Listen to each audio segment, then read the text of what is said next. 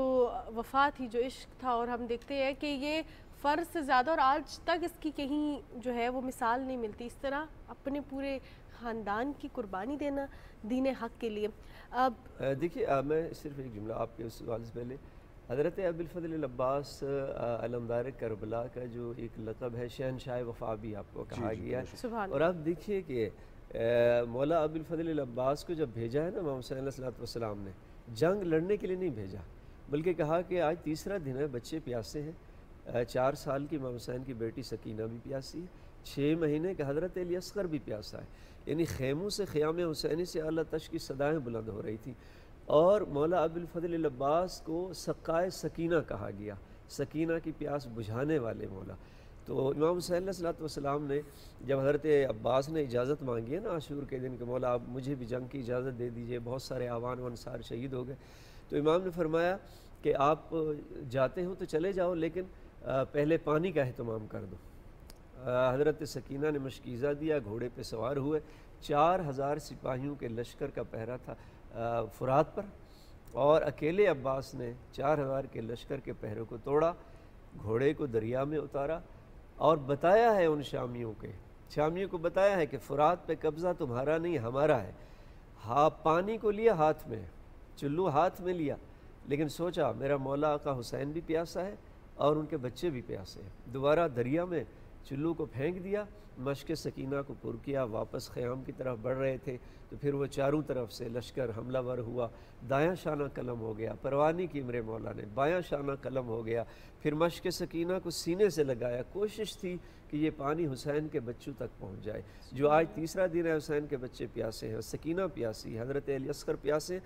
لیکن ایک ظالم نے ایسا وار کیا کہ ایک تیر جو ہے مولا عباس کی آنکھ پہ پیوست ہوا، پھر ایک تیر مشق سکینہ میں لگا، وہ پانی سارا بہہ گیا، اور وہ جو آس تھی حضرت سکینہ کی وہ آس ٹوٹ گئی۔ تو شہنشاہ وفا ہے مولا، جنہوں نے وفا کی ایسی تاریخ رقم کی ہے کہ انسانیت ایسی مثال پیش نہیں کر سکتی. بالکل. تو مولا عباس وفا کی علامت ہے, وفا کی نشانی ہے, استعارہ ہے وفا. وہ تبھی کہا بھی جاتا ہے کربل دے وچ ویک وفاواں جی. اور ہم دیکھتے ہیں کہ یہ رب تعالیٰ سے وفا ہی ہے, رب تعالیٰ کا پیار ہی ہے, رب تعالیٰ کی محبت ہی ہے کہ دین حق کی سربلندی کے لیے اس حد تک قربانی دینا. مولانا صاحب میں اب آپ سے جاننا چاہوں گی کہ ہم فلسفہ کربلا کے حوالے سے جب بات کرتے ہیں تو یہاں پہ ایک چیز تو واضح ہو گئی ہے کہ یہ رب تعالیٰ سے وفا ہے, رب سے پیار ہے. ایک تو ہم خدا کے ڈر کا ذکر ہمیشہ کرتے ہیں, لیکن ہم نے دیکھا کہ حضرت امام حسین رضی اللہ تعالیٰ عنہ, ان کے جانثاروں اور ان کے سارے خاندان نے اللہ سے جو پیار ہے, جو وفا ہے, اس کی ایسی مثالیں قائم کر دی ہیں جو کہیں نہیں ملتی. اس حوالے سے آپ کیا کہیں گے؟ بہت اچھا سوال ہے یہ. ہمیں اس سفر کربلا سے جو سبق ملتے ہیں ان میں ایک سبق اللہ تعالیٰ سے محبت ہے, محبت الہیہ. وہ دیکھیں کہ محبت کے کس مقام پر وہ حضرات فائز تھے کہ حضرت حسین رضی اللہ تعالیٰ عنہ آپ کی شہادت ہو رہی ہے تو وہ نماز میں اور سجدے کی حالت میں آپ پر یہ کیفیت آتی ہے. اور انسان سجدے میں, حدیث مبارک میں آتا ہے کہ اللہ کے انتہائی قریب بندہ ہوتا ہے سجدے کی حالت میں, کہ یسجد بین قدمی الرحمن. جب بندہ سجدہ کر رہا ہوتا ہے وہ اپنے آپ کو ایسے سمجھے کہ میں اللہ کے 2 قدموں کے درمیان سجدہ کر رہا ہوں. یہ قرب کا مقام سجدے کی حالت میں ہوتا ہے. اور حضرت حسین رضی اللہ تعالیٰ عنہ جو شہادت کا مرتبہ پا رہے ہیں وہ سجدے کی حالت میں. یہ ہے وفا اپنے رب کی ذات سے, کہ رب سے تعلق اس انداز سے نبھایا کہ تیر چل رہے ہیں, جنگ کی کیفیت ہے, خوف کے لمحات ہیں, ان میں بھی نماز کو ترک نہ کیا. اور پھر نماز میں سجدے کی حالت جو انتہائی قرب کا مقام ہے, پوری نماز میں سب سے زیادہ اہم مقام وہ سجدے کی حالت ہوتی ہے. اس میں حضرت حسین رضی اللہ تعالیٰ عنہ وہ زخموں سے چور ہو رہے ہیں اور شہادت کا رتبہ ان کو مل رہا ہے. میں سمجھتا ہوں کہ اگر ہم محرم الحرام کا تذکرہ کرتے ہیں, محرم الحرام کے واقعات, یہ چیزیں بیان کرتے ہیں جس کو کہتے ہیں منانا, اس کے ساتھ ساتھ اگر تھوڑا سا ہم اپنانے کی طرف آئیں کہ یہ جو مقدس شخصیات ہیں وہ اپنی زندگی سے ہمارے لیے کیا سبق چھوڑ کے جا رہی ہیں, ہم ان کی تعلیمات کو اپنائیں. آج ہم دیکھیں کہ جس حسین نے ان خوف کے لمحات میں بھی نماز نہ چھوڑی, اور ہم کتنی آسانی سے نماز چھوڑ دیتے ہیں. کوئی مشکل نہیں ہوتی, کوئی بیماری نہیں, کوئی عذر نہیں, کوئی مجبوری نہیں, بس ہم بیٹھے ہیں نماز چھوڑ رہے ہیں. تو ہمیں یقیناً ان مقدس شخصیات کی زندگی کے یہ پہلو جو ہمارے لیے سبق کا باعث ہو رہے ہوتے ہیں, یقیناً وہ جو مظالم ہیں ان کو بھی بیان کیا جائے, ان کے ساتھ ان کی پاکیزہ زندگی کو اپنانے کی بھی کوشش کی جائے. ہر سال محرم الحرام آتا ہے, ہم اپنا یہ جائزہ لیں کہ اہل بیت اطہار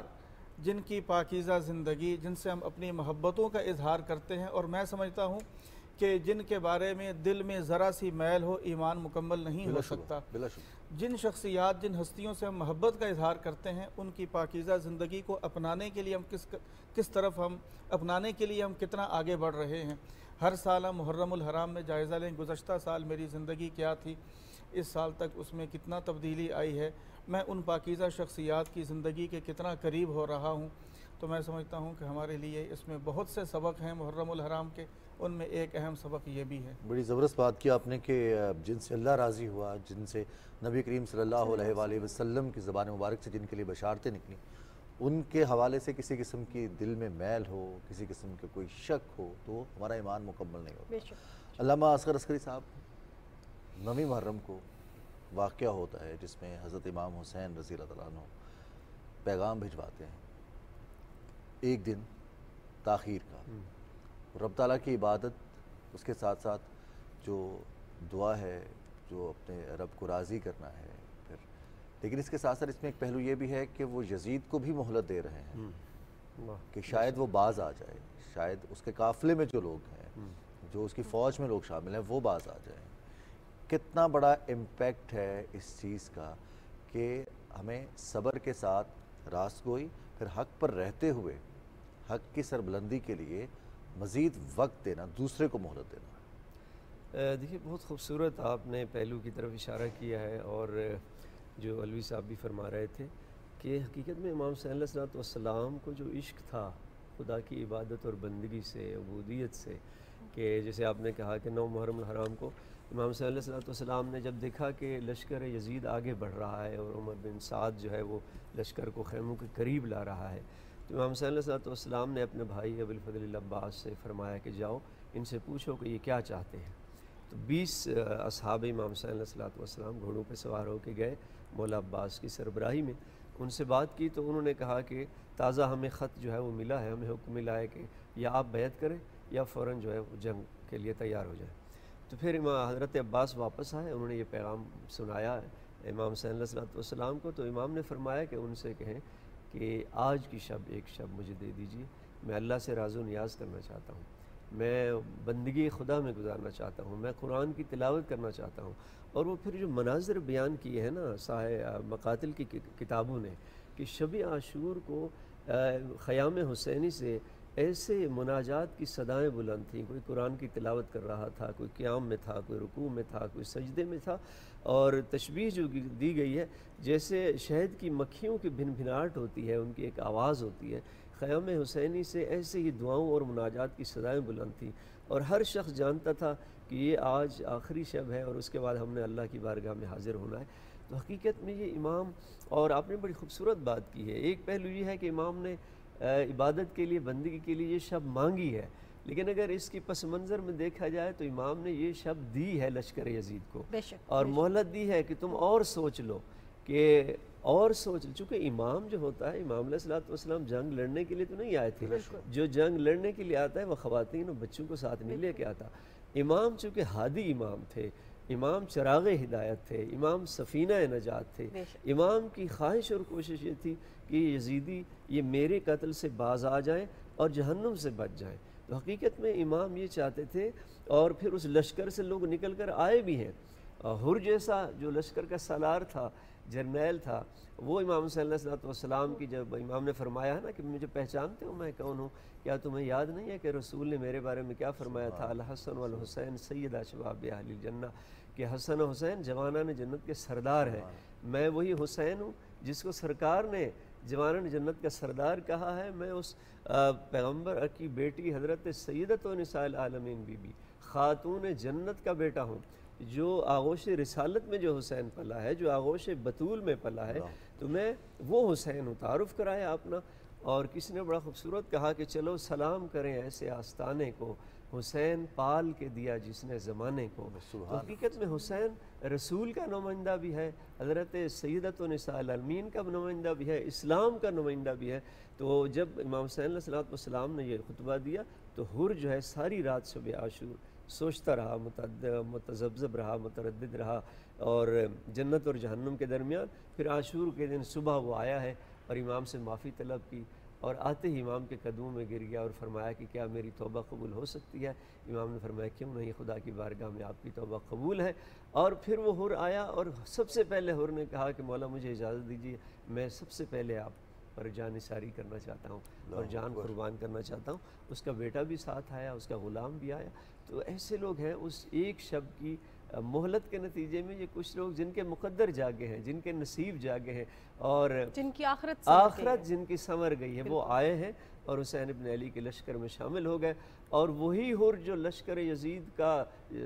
سالار تھا ایک دستے کا، اسی کو امام صلی اللہ علیہ وسلم نے جب ہدایت کے رستے پر آ گیا، جب پرچم ہدایت کے نیچے آ گیا، امام نے اسی حر کو قیامت تک کے لیے علیہ السلام بنا دیا ہے۔ اور فرمایا تھا امام نے جب شہید ہوئے نا حضرت حر، امام نے فرمایا تھا کہ انت حر فی الدنیا والآخرہ، کہ آپ دنیا میں بھی آزاد ہو اور آخرت میں بھی آزاد۔ سبحان اللہ، سبحان اللہ۔ یہاں پہ میں علامہ صاحب آپ سے یہ بھی درخواست کروں گی، جیسے کہ آپ ایک دن مہلت کے حوالے سے بات کر رہے کہ کسی نے اپنی آخرت سنوار لی، کسی کو جو ایک دن کی مہلت دی گئی اس نے نہیں سبق سیکھا تو اس کا نام و نشان ہی مٹ گیا، اور حسینیت تا قیامت زندہ رہے گی۔ یہاں پہ میں آپ سے یہ بھی درخواست کروں گی کہ حضرت امام حسین رضی اللہ تعالیٰ عنہ کی بے باکی، جرت، شجاعت اور حق گوئی، اس پر تھوڑی سی روشنی ڈال لیں۔ دیکھیے ایک بڑا خوبصورت پہلو ہے، اور حقیقت میں تو امام صلی اللہ علیہ وسلم نے جتنی انسانی ویلیوز ہیں، جتنی انسانی اقدار ہیں، وہ سچائی ہو، وفاداری ہو، وہ حق کے ساتھ کھڑا ہونا ہو، شجاعت ہو، ان تمام کی معراج پر امام صلی اللہ علیہ وسلم تھے۔ یعنی شجاعت اتنی زیادہ تھی کہ ڈرتے تھے، لشکر یزید ہزاروں کا لشکر تھا، کم از کم جو روایت جو مستند اور معتبر روایت وہ 30,000 کی ہے. 30,000 کا لشکر اور ایک طرف سے 72 یا 72 سے کچھ زیادہ, لیکن خوف زدہ تھے. ایک امام حسین علیہ السلام سے خوف زدہ تھا وہ لشکر سارا 30,000 کا, اور دوسرا امام حسین علیہ السلام کے جو بھائی تھے حضرت ابو الفضل عباس, ان کی شجاعت سے خوف زدہ تھا. اس کی وجہ یہ ہے چونکہ جب آپ اللہ کے راستے پر چل پڑیں, جب آپ خدا کے ساتھ کھڑے ہو جائیں, اللہ کے راستے پہ کھڑے ہو جائیں, تو پھر وہ خوف ختم ہو جاتا ہے, دل سے خوف ختم ہو جاتا ہے. پھر اللہ ان اولیاء الہی کا رعب ڈال دیتا ہے, دشمنوں کے دلوں پر رعب ڈال دیتا ہے. تو حقیقت میں امام حسین علیہ السلام چونکہ لوگ جانتے تھے امام حسین سرکار کے فرزند ہیں, نواس رسول ہیں, اور علی حیدر کرار کی جنگ کو لوگوں نے دیکھا ہوا تھا, خیبر میں بھی دیکھا تھا, خندق میں بھی دیکھا تھا, احد میں بھی دیکھا تھا کہ اسی فاتح خیبر و بدر و حنین کا بیٹا ہے, علی کے بیٹا ہے. تو لہذا وہ جنگ کے سارے جواہر دیکھے ہوئے تھے, انہوں نے پتہ تھا کہ جرأت کیا ہے, شجاعت کیا ہے. تو میں سمجھتا ہوں کہ امام حسین علیہ السلام نے قیامت تک کے لیے حقیقت میں انسانیت کو وہ جو درس دیا ہے کہ یہ زندگی گزارنے کا ایک ہی مقصد ہے, وہ یہ ہے کہ ہمیشہ حق اور سچ کے ساتھ کھڑے ہو جاؤ, تمہاری دنیا بھی سنور جائے گی اور تمہاری آخرت بھی سنور جائے گی. مولانا صاحب, آج جن مسائل کا سامنا ہے, دھوکہ دہی ہے, پھر آسانیاں تلاش کرتے ہیں, جو خدا کی راہ ہے مشکلات اس میں ہیں, اس میں ڈسپلن ہے. آج ہم اگر ان چیزوں کو اپنائیں تو ہمارے بہت سارے مسائل کا حل نکل آتا ہے. ممبر اور محراب کا جو تعلق ہے سوسائٹی کے ساتھ, وہ مزید واضح کر دیا ہے حضرت امام حسین رضی اللہ تعالیٰ عنہ کی شہادت پہ. کس طرح سے ایک قائد کی طرح انہوں نے, ایک سربراہ کی طرح انہوں نے امت کی رہنمائی فرمائی, اور اس کے بعد نبی کریم صلی اللہ علیہ وآلہ وسلم کی جو بھی تعلیمات ہیں ان کی سربلندی کے لیے, ان کی وضاحت کے لیے, اور ان کو تا قیامت بلند رکھنے کے لیے اپنا سر تک قلم کروا لیا. آج ممبر اور محراب کیا ذمہ داری ادا کر سکتے ہیں ہماری اس نسل کو, ہمارے نوجوانوں کی رہنمائی کے لیے؟ میں سمجھتا ہوں کہ حضرت حسین رضی اللہ تعالیٰ عنہ کا یہ جو سفر ہے یہ ہماری بہت ساری الجھنیں دور کرتا ہے. آج ہمارے معاشرے کے بہت سے مسائل, آج ہماری باہمی دوریاں, بلکہ میں سمجھتا ہوں کہ ہماری مسلکی دوریاں, یہ چیزیں بھی دور ہو سکتی ہیں کہ اگر ہم اس سفر کربلا کو پوری تفصیل کے ساتھ اگر ہم اس کو پڑھیں, اس کا مطالعہ کریں, ہماری بہت ساری دوریاں قربتوں میں بدل سکتی ہیں اور باہمی محبتیں وہ پھیل پھول سکتی ہیں. مثلا اس سفر کربلا میں حضرت حسین رضی اللہ تعالیٰ عنہ شہید ہو رہے ہیں, آپ کے بھائی ساتھ شہید ہو رہے ہیں. سفر کربلا میں کون کون لوگ شہید ہوئے میدان کربلا میں؟ ان میں سمجھتا ہوں کہ حضرت حسین رضی اللہ تعالیٰ عنہ کے بھائیوں میں کچھ بھائی وہ بھی ہیں جن کا نام ابو بکر تھا, عمر تھا, یہ بھائی ان کے تھے جو شہید ہو رہے ہیں. آج اگر ہم اس واقعہ کربلا کو اس پورے اس کے ساتھ تفصیل کے ساتھ اگر ہم بیان کریں تو آج ہماری نوجوان نسل میں جو مسلکی دوریاں ہیں, میں سمجھتا ہوں وہ قربتوں محبتوں میں تبدیل ہو سکتی ہیں. کہ حضرت حسین کے بھائیوں کے نام تو یہ بھی تھے, ابو بکر بھی تھا, عمر بھی تھا, عثمان بھی تھا ان کے بھائیوں میں. آگے ان کی اولاد میں کیا کیا نام تھے جو حضرت حسین رضی اللہ تعالیٰ عنہ کی اولاد ہے, حضرت حسن کی اولاد ہے. تو بہت ساری الجھنیں دور ہو سکتی ہیں. یہ تو مسئلے کی دوریاں ہو گئی. ہم جو آج کے مسائل ہیں, جو آج کا نوجوان ہے جو اپنی زندگی میں الجھا ہوا ہے, اس کو ڈپریشن بھی ہے, انزائٹی بھی ہے, اس نے اپنی زندگی کو ایک ترتیب دینی ہے, زندگی میں اسے کامیابی حاصل کرنی ہے, اس کے لیے کربلا میں ہمیں کیا درس ملتا ہے, ہم کیسے اپنا سکتے ہیں؟ انسان جب بے صبری کا مظاہرہ کرتا ہے تو وہ اس طرح کے مسائل بیماریوں کا وہ شکار ہوتا ہے. اگر وہ صبر سے کام لے, کہ حضرت حسین رضی اللہ تعالیٰ عنہ صبر کے کوہ گراں تھے, انسان صبر سے کام لیتا ہے تو بہت ساری بیماریوں سے وہ دور ہو جاتا ہے. انسان توکل اللہ کی ذات پر رکھے, جیسے اس خاندان کو توکل کی وہ کیفیت حاصل تھی. انسان توکل سے کام لے کہ اللہ کی ذات پر بھروسہ کہ جو ہونا ہے من جانب اللہ ہونا ہے, تو انسان اس طرح کی بیماریوں سے جو آپ کہہ رہے ہیں آج کا معاشرہ جن چیزوں سے دوچار ہے, انسان اپنے آپ کو محفوظ کر سکتا ہے. کہ صبر, توکل, انسان اس کو اختیار کرے, توکل کی حقیقت سمجھے, صبر کی حقیقت سمجھے, اور پھر اس پر اللہ کی جانب سے جو انعامات دیے جاتے ہیں صبر پر, انما یوفی الصابرون اجرہم بغیر حساب. تو انسان اس طرح کی بیماریوں میں, آج مسئلہ یہ ہے کہ ہم نے صبر اور توکل کو سمجھا نہیں, اور ذرا سی کوئی مصیبت پیش آ گئی, انسان بس وہ ہاتھ اٹھا لیتا ہے کہ جی یہ میرے ساتھ ہی ایسا ہو گیا، میرے ساتھ ایسا کیوں ہوا، میرا بیٹا ہی کیوں مرنا تھا، مجھ پر یہ مصیبت کیوں آنی تھی۔ انسان ڈپریشن کا شکار اور پھر وہ بہت ساری بیماریوں کا شکار، دل کی تکلیف شروع ہو جاتی ہے۔ تو اگر حضرت حسین رضی اللہ تعالیٰ عنہ اور ان کے خانوادہ کی یہ جو صفات تھیں جن کو صفات جلیلہ کہا جاتا ہے، صفات فاضلہ، بطور خاص صبر، توکل اور انسان عزم کا کوہ گراں بن جائے، تو میں سمجھتا ہوں کہ بہت ساری ان بیماریوں الجھنوں سے بھی اپنے آپ کو بچا سکتا ہے۔ بالکل بالکل۔ علامہ صاحب، اب میں آپ سے درخواست کروں گی کہ دین حق کی سربلندی میں جس طرح ہم نے دیکھا کہ حضرت امام حسین رضی اللہ تعالیٰ عنہ اور ان کے اہل خانہ نے، ان کے جانثاروں نے اپنی جان کی پرواہ نہیں کی، ایسے میں آپ سے درخواست کروں گی کہ خواتین کے کردار پر روشنی ڈالیں، اور خاص طور پہ واقعہ کربلا کے بعد حضرت زینب رضی اللہ تعالیٰ عنہ، ان کی جرت، ان کی شجاعت، ان کی بہادری اور ایک خاتون ہوتے ہوئے سربلندی، دین حق کی سربلندی کے لیے جو ان کا خطاب تھا، اس حوالے سے کچھ روشنی ڈالیے گا۔ بہت خوبصورت آپ نے کربلا کی ان عظیم ماؤں کی بات کی ہے، ان عظیم بہنوں کی بات کی ہے کہ جنہوں نے ایسے ایسے مجاہد پالے تھے اور جہاد کی ایک مثالیں قائم کی ہیں قیامت تک رہتی دنیا میں۔ میں آپ کی اس بات سے تھوڑا سا اس طرح اس کو لے کے چلوں گا کہ کربلا کے ایک شہید ہیں وہب قلبی، اور یہ عیسائی تھا۔ بعد میں امام حسین علیہ السلام اس کو پتہ چلا امام حسین نواسہ رسول جو ہیں وہ کربلا کی جانب بڑھ رہے ہیں، تو یہ آیا امام حسین علیہ السلام کی خدمت میں اور اسلام قبول کیا، اور بعد میں یہ شہید ہو گیا۔ اس کی زوجہ بھی اس کے ساتھ تھی، اس کی ماں بھی اس کے ساتھ تھی کربلا کے واقعے میں۔ تو تاریخ نے لکھا کہ جب عاشور کے دن یہ شہید ہوا ہے اور ظالم نے اس کا سر کاٹ کے قلم کر کے اس کی ماں کی طرف پھینکا ہے نا، تو ماں نے اپنے بیٹے کا سر چوم کے دوبارہ قاتل کی طرف پلٹا دیا اور کہا ہم جو راہ خدا میں دے دیتے ہیں پھر واپس نہیں لیتے۔ سبحان اللہ۔ یہ معراج ہے، میں سلام ہو، لاکھوں سلام ہو ہمارے ان کربلا کی عظیم ماؤں پر۔ یہ وہ مائیں حضرت زینب کا مقام تو بہت بلند ہے، اور وہ حضرت زینب جو خاتون جنت کی بیٹی ہیں اور جو امام حسین علیہ السلام کی عظیم بہن ہیں، کہ اگر حضرت زینب، یعنی آپ اندازہ لگائیے کہ ایک خاتون جس کے بھائی کو، جس نے اپنی آنکھوں سے دیکھا ہو کہ بھائی کی گردن پر خنجر چلایا جا رہا ہے، اس کے بیٹے اپنے شہید ہو جائیں، گود کے پالے ہوئے بیٹے شہید ہو جائیں، اس کے سارا خاندان شہید ہو جائے، اس کے بعد اسی بیوی کو، اس خاتون کو قیدی بنایا جاتا ہے، رسن پہنائے جاتے ہیں، اور اس کو بازار و کوفہ اور شام میں پھرایا جاتا ہے۔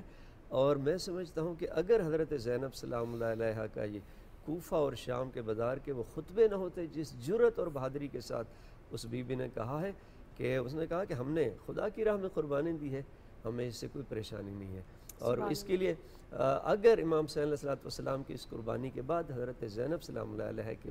وہ کردار نہ ہوتا، وہ کوفہ اور شام کے خطبے نہ ہوتے جس جرت کے ساتھ اس بی بی نے دی ہے، تو شاید امام حسین کی جو مقصد تھا قربانی دینے کا وہ ضائع ہو جاتا۔ اس لیے وہ کسی نے کہا کہ کربلا دو باب است، ایک یکی حسین رقم کر دیگری زینب، دو حصے ہیں کربلا کے،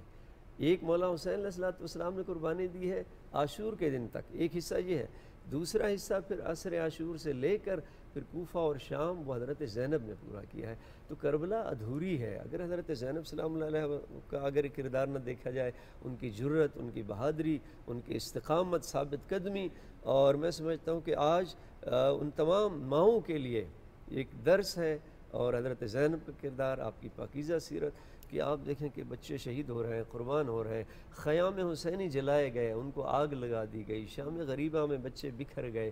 اور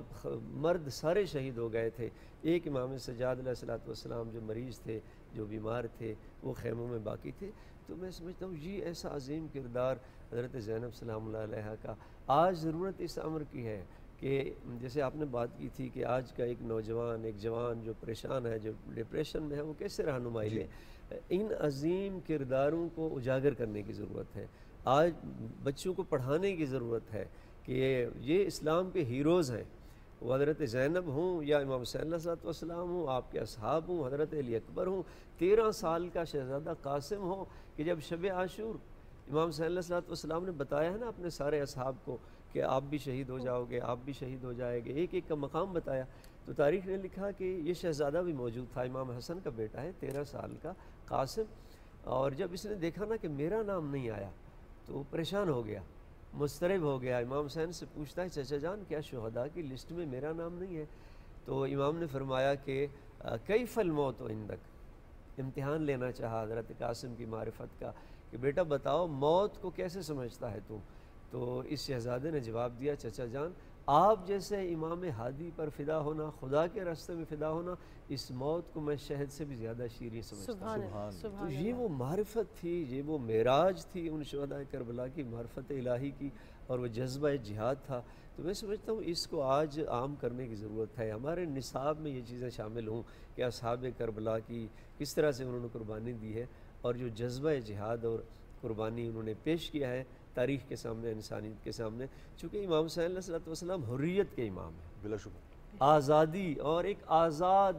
کہ ایک بندے کو فقط خدا کی غلامی اور اطاعت میں آنا چاہیے، شیطان کی پرستش سے اس کو نکلنا چاہیے، شیطان کی غلامی سے نکلنا چاہیے، اور اپنے خالق اور معبود کی اطاعت میں آ جانا چاہیے۔ بلا شبہ رہتی دنیا تک کے لیے نہ صرف مسلمان بلکہ پوری دنیا میں موجود انسان جو ہیں وہ حضرت امام حسین حق گوئی کو تسلیم کرتے ہیں اور اس کے پیروکار ہیں کہ اگر آپ نے ظلم کے خلاف آواز اٹھانی ہے تو آپ کو حسینیت کا علم بلند کرنا ہوگا۔ مولانا صاحب، ہم علم و عمل کی بات کرتے ہیں کہ علم تو حاصل ہو جاتا ہے، ہم دیکھ لیتے ہیں، سن لیتے ہیں، پڑھ لیتے ہیں، لیکن وہ مکمل نہیں ہوتا، ہم عمل بھی نہیں کر پاتے۔ اب علم اور عمل میں جو گیپ ہے اس کو کیسے کم کیا جا سکتا ہے؟ دیکھیں، علم انسان حاصل کرتا ہے تو علم کے ساتھ جو عمل ہے اس کے لیے روحانی تربیت کی ضرورت ہوتی ہے کہ انسان نے جو علم پڑھا ہے اس پر عمل کا شوق اس میں بیدار ہو۔ اب عمل کا شوق کیسے بیدار ہوگا؟ اس کے لیے جو روحانی تربیت ہے، تزکیہ ہے، دل کو پاکیزہ بنانا، اس کا طریقہ ہوتا ہے اللہ والوں کی صحبت یا اللہ والوں کے پاکیزہ تذکروں کو پڑھنا۔ جب اللہ والوں کے پاکیزہ تذکروں کو پڑھا جائے، اور میں سمجھتا ہوں کہ محرم کا موقع ہے، ہم اسی کو لے لیتے ہیں، حضرات حسنین کی پاکیزہ زندگیوں کو ہم پڑھ لیں، ان کی پاکیزہ زندگیاں ہم پڑھیں گے تو وہ تذکرے جب ہم پڑھیں گے تو جو ہمارا علم ہے، ہماری جو دیگر مسائل دینیہ کی موشگافیاں جو ہم جانتے ہیں، مسائل دینیہ ہم نے پڑھے، اب عمل کا میدان ہے تو عمل کے لیے جب ان پاکیزہ زندگیوں کو ہم دیکھیں گے کہ دین پر کس طرح عمل پیرا رہے، تہجد ان کی کیسی ہوتی تھی، ان کی عبادات کیسی ہوتی تھیں، ان کی زندگی اٹھنا بیٹھنا نشست و برخاست آداب زندگی کے کیسے تھے، آدمی وہاں سے بہت کچھ سیکھتا ہے، پھر عمل کا شوق اس میں بیدار ہوتا ہے۔ تو یہ جو اللہ والوں کی صحبت ہے، ان کی مجلس میں بیٹھیں، ان کے پاکیزہ تذکروں کو پڑھیں تو اس سے خود بھی پھر عمل کا شوق پیدا ہوتا ہے کہ وہ عمل کیسے کیا کرتے تھے۔ بالکل، اور یہ ضروری بھی ہے تمام مسلمانوں کے لیے کہ وہ سیکھیں، سمجھیں اور اپنی زندگی میں اس چیز کو شامل کریں، کیونکہ ہمارے بہت سے مشکلات اور ہماری بہت سے جو مصائب ہوتے ہیں، اگر ہم حضرت امام حسین رضی اللہ تعالیٰ عنہ کی زندگی کو دیکھیں تو ہمیں ریئلائز ہوتا ہے کہ ان مصائب کے بعد اللہ تعالیٰ نے کتنی زیادہ سربلندی رکھی ہے۔ صبر کرنا بہت زیادہ ضروری ہے، ہمارا دین بھی اس چیز کا درس دیتا ہے۔ آخر میں آپ سے یہ درخواست کروں گی مولانا صاحب آپ سے بھی، علامہ صاحب آپ سے بھی، کہ فلسفہ کربلا، فلسفہ شہادت پر تھوڑی روشنی ڈالیں، کیونکہ یہ سمجھنا ہمارے نوجوانوں کے لیے بہت زیادہ ضروری ہے، ہم سب کے لیے سمجھنا ضروری ہے۔ ہم ایک واقعے کے طور پہ اس کو نہیں لیتے، اس کے پیچھے جتنی جدوجہد، جتنا پیار، جتنی وفا، جتنی بڑی قربانی، جتنا بڑا اثار ہے، اس کو سمجھنا کتنا زیادہ ضروری ہے۔ آپ دونوں سے درخواست ہے۔ دیکھیے بہت اہم ہے، اور میرے خیال میں ظاہر ہے تاریخی واقعات اپنی جگہ پر، اور لیکن بنیادی بات وہ ہے کہ اتنی بڑی قربانی جو دی ہے امام حسین علیہ السلام نے اور آپ کے اصحاب نے، وہ مقصد کیا تھا، اس کے وہ کیا چیز تھی، اس کو امام حسین علیہ السلام کے جو خطبے ہیں، جب مدینے سے آپ چلے تھے تو آپ نے خطبے دیے، پھر مکہ میں بھی دیے، پھر مکہ سے جب کربلا کی جانب، کوفہ کی جانب بڑھ رہے تھے تو ہر منزل پہ امام حسین علیہ السلام تو پوری کتابیں موجود ہیں خطبات کی۔ چند ہی کی طرف میں اشارہ کرتا ہوں جو خود امام نے اپنے مقصد بیان کی ہے۔ امام نے فرمایا کہ میں مدینہ اس لیے نہیں چھوڑ رہا کہ میں ایک حکومت لینے کی مجھے خواہش ہے، اقتدار کے لیے نہیں نکل رہا، بلکہ امام نے فرمایا کہ اس وقت امت محمدی میں جو بگاڑ آ چکا ہے کہ یزید جیسا ایک فاسق فاجر، ایک شرابی وہ حاکم بن بیٹھا ہے اور اسلام اور شریعت کو مٹانے کے در پہ ہے، تو میں اصل میں اس شریعت محمدی اور اسلام کے دفاع کے لیے نکلا ہوں، امت کی اصلاح کے لیے نکلا ہوں، اور کلمہ حق کی سربلندی کے لیے نکلا ہوں۔ پھر امام نے ایک جملہ فرمایا کہ میں امر بالمعروف کرنا چاہتا ہوں، میں نہی عن المنکر کرنا چاہتا ہوں، اور میں چاہتا ہوں کہ نانا رسول اور بابا علی کی سیرت کو زندہ کروں۔ تو پھر فرمایا ان الحق لا یعمل علیہ، کہ آپ نہیں دیکھ رہے کہ حق پر عمل نہیں ہو رہا، باطل سے نہیں روکا جا رہا۔ تو جب حق پہ عمل نہ ہو رہا ہو، جب باطل کا دور دورہ ہو، تو پھر امام فرماتے ہیں ان حالات میں پھر ایک مومن کو چاہیے کہ وہ اللہ کی راہ میں حق کے دفاع کے لیے اپنی قربانی دے دے۔ تو یہ وہ حق کے دفاع تھا، وہ دین کا دفاع تھا، کلمہ لا الہ الا اللہ کی سربلندی تھی۔ اور کسی نے، وہ فارسی شاعر نے بڑا خوبصورت کہا کہ آن کے بھی یقین را بخشد یقین، حسین وہ ہے جس نے بے یقینوں کو یقین عطا کیا ہے۔ آن کے از خونش بے لرزد، آن کے از لرزد زمین بے خونش، کہ جس کے سجدے سے زمین کانپ اٹھی، اور حسین وہ ہے کہ جس کے خون سے لا الہ الا اللہ پھوٹا، اور زیر تیغے اور خنجر کے نیچے حسین نے بھی لا الہ الا اللہ کہا ہے۔ تو حسین کی قربانی اصل میں اس لا الہ الا اللہ کی بقا کے لیے تھی، دین کی بقا کے لیے تھی، کلمہ حق کی سربلندی کے لیے تھی۔ آج ہمارے لیے بھی درس یہ ہے کہ جب بھی اسلام اور دین کی بقا کا مسئلہ آ جائے تو مسلمان کو اپنا سب کچھ قیمتی ترین سرمایہ جو ہے وہ بھی خدا کی راہ میں قربان کرنا۔ حضرت حسین رضی اللہ تعالیٰ عنہ، آپ کی شہادت کا فلسفہ کیا ہے؟ حضرت حسین کس مقصد کے لیے نکلے تھے اور ان کے پیش نظر کیا منزل تھی؟ حضرت حسین رضی اللہ تعالیٰ عنہ نے دیکھا کہ خلفائے راشدین کے دور میں جو اسلام جس طرح پھیل پھول رہا تھا، جو اسلام کا نظام اقتدار تھا، اب اس میں تبدیلیاں آ رہی ہیں۔ خلفائے راشدین کے بعد اب اس دور میں آ کر اس میں تبدیلیاں آ رہی ہیں۔ یہ جو نظام مملکت میں تبدیلیاں آ رہی ہیں، اس کے اثرات مسلمانوں کی زندگیوں پر بھی پڑیں گے۔ حضرت حسین رضی اللہ تعالیٰ عنہ اس میں اصلاح کے لیے نکلے تھے، جنگ ان کا مقصد نہیں تھا۔ عسکری صاحب نے بھی اس کو وضاحت سے فرمایا کہ جنگ اس کا حضرت حسین رضی اللہ تعالیٰ عنہ کے پیش نظر کوئی جنگ نہیں تھی، جنگ کے لیے 72 افراد نہیں ہوتے۔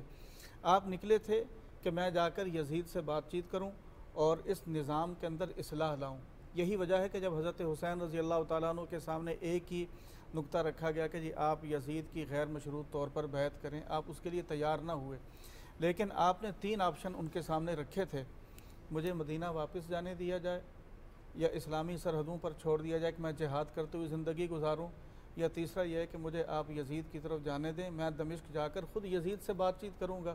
کہ آپ سے پہلے نظم مملکت کیا تھا اور آپ اس میں کیا تبدیلیاں لا رہے ہیں، میں خود جا کر بات کروں۔ لیکن انہوں نے کہا کہ نہیں، ابن زیاد نے یہاں یہ سرد مہری دکھائی کہ نہیں، بس آپ یزید کی یہاں ہمارے ہاتھ پر غیر مشروط بیعت کریں، ورنہ ہم آپ کو کسی صورت میں بھی یہاں سے چھوڑ نہیں سکتے۔ حضرت حسین رضی اللہ تعالیٰ عنہ کی غیرت و حمیت یہ برداشت نہ کر سکتی تھی کہ میں غیر مشروط طور پر یزید کے لیے بیعت کروں۔ آپ نے اس کے لیے اپنی جان قربان کر دی۔ شہادت جو ہے یہ کوئی ایسی چیز نہیں ہے کہ جس پر ہم افسوس کا مظاہرہ کریں، افسوس کا اظہار کریں۔ شہادت ہے مطلوب و مقصود مومن، کہ شہادت تو ایک ایسا اعلیٰ مرتبہ ہے۔ آپ صلی اللہ علیہ وسلم دعا فرماتے تھے، تمنا کیا کرتے تھے کہ میری ایک مرتبہ شہادت ہو، اللہ مجھے پھر زندہ کریں، پھر میں شہید ہو جاؤں، پھر میں اللہ کی راہ میں زندہ ہوں، پھر میں شہید کیا جاؤں۔ اور شہادت یہ وہ اعلیٰ مرتبہ ہے جس کی دعائیں مانگی جاتی ہیں۔ اللہ تعالیٰ نے حضرت حسین رضی اللہ تعالیٰ عنہ کو شہادت کا مرتبہ دیا، اور پھر دن بھی 10 محرم کا دیا۔ 10 محرم کا دن یہ اسلامی تاریخ ہی نہیں بلکہ سابقہ اقوام میں بھی اس کی اہمیت مسلم چلی آ رہی تھی کہ 10 محرم کو بعض روایات سے معلوم ہوتا ہے آدم علیہ السلام کی توبہ قبول ہوئی۔ یہی 10 محرم کا دن تھا حضرت نوح علیہ السلام کی کشتی، اس کو خشکی پر وہ جا کے ٹھہری اور اس طوفان سے پوری تاریخ موجود ہے اس کی 10 محرم کی۔ ابراہیم علیہ السلام کو آتش نمرود ان پر وہ آتش گلزار ہوئی۔ حضرت موسیٰ علیہ السلام کو فرعون کے لشکر سے نجات ملی، بنی اسرائیل کو، موسیٰ علیہ السلام کو۔ یہ 10 محرم الحرام کا دن تھا۔ تو اللہ تعالیٰ نے حضرت حسین کی شہادت کے لیے بھی یہ دن منتخب فرمایا، یہ شہادت میں اور زیادہ۔ جی، اور ہم دیکھتے ہیں کہ جو کربلا ہے یہ فلسفہ ہے حیات و آخرت ہے، اس میں فلسفہ شہادت، فلسفہ جینے کا اور جینے کے بعد کی تمام تر جو ہمارے حالات و واقعات ہیں اس کی تمام تر جو رہنمائی ہے اس میں موجود جو ہمارے لیے سبق ہے وہ بڑا واضح ہو گیا۔ بہت شکریہ ہمارے دونوں مہمانوں کا، علامہ اصغر عسکری صاحب اور مولانا تنویر صاحب، آپ کا بھی، آپ کی تشریف آوری کا۔ آخر میں یہی کہیں گے کہ حسین تم نہیں رہے تمہارا گھر نہیں رہا، حسین تم نہیں رہے تمہارا گھر نہیں رہا، مگر تمہارے بعد ظالموں کا ڈر نہیں رہا۔ اللہ تعالیٰ ہم تمام مسلمانوں کو حضرت امام حسین رضی اللہ تعالیٰ عنہ کی زندگی اور ان کی شہادت سے سبق لینے کی توفیق عطا فرمائے۔ اپنے پروگرام میں آپ سب کو اللہ حافظ کہنا چاہوں گی، اپنی میزبان ماہنور قریشی اور رضوان علی احمد کو اجازت دیجیے، اپنا بہت سا خیال رکھیے گا۔ اللہ حافظ۔ تارے ہیں حسین، انسان کو بیدار تو ہو لینے دو، ہر قوم